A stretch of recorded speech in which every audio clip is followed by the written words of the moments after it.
Cheminez chaque semaine à la rencontre de la Bible et de son histoire, à la rencontre du Dieu de la Bible dans notre histoire. Écoutez les mots du livre, feuilletez les pages du livre et nous émerveillez de ce qu'elles disent.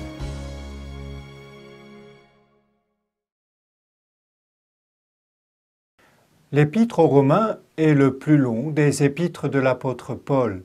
C'est pourquoi il se trouve dans le Nouveau Testament en tête des épîtres de Paul, lesquelles sont rangées par ordre décroissant de longueur. À la différence d'autres écrits de Paul, cet épître ne semble pas répondre à un problème précis et urgent qui se serait posé dans la communauté chrétienne de Rome. Paul n'en est pas le fondateur, et c'est avec un certain ménagement qu'il prend l'audace de leur donner des conseils.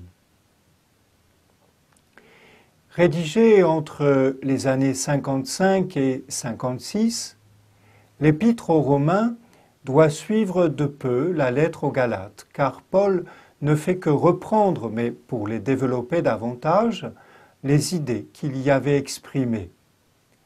L'apôtre est à Corinthe lorsqu'il dicte à Tertius cet épître aux Romains. Mais il est sur le point de partir pour Jérusalem avec le produit de la collecte qu'il a organisée en Macédoine et en Achaïe au profit des saints de Jérusalem qui sont dans la pauvreté. Il estime avoir achevé sa tâche en Orient et se propose désormais d'apporter l'Évangile à l'Occident. Déjà, son esprit se tourne vers Rome et vers l'Espagne. Si les circonstances de la rédaction de l'épître sont assez bien connues, la nature même de cette lettre demeure énigmatique.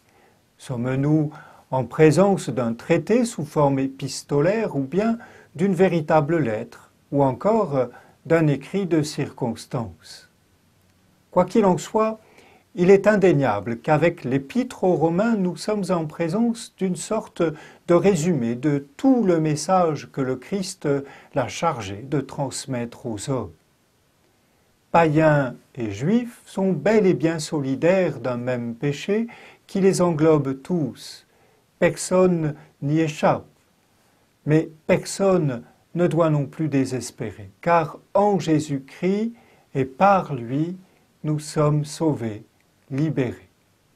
Le peuple juif, écrit Paul au chapitre 9 à 11, retournera un jour vers celui qui l'a rejeté. Libéré par le Christ, le chrétien doit dès lors vivre le même amour que le Seigneur a eu pour nous. La marque des chrétiens, c'est la charité fraternelle sous toutes ses formes. Ainsi donc, justifiés par la foi, nous sommes en paix avec Dieu par notre Seigneur Jésus-Christ. Par lui, nous avons accès par la foi à cette grâce en laquelle nous sommes établis et nous mettons notre fierté dans l'espérance de la gloire de Dieu. Dans l'Épître aux Romains, au chapitre 5.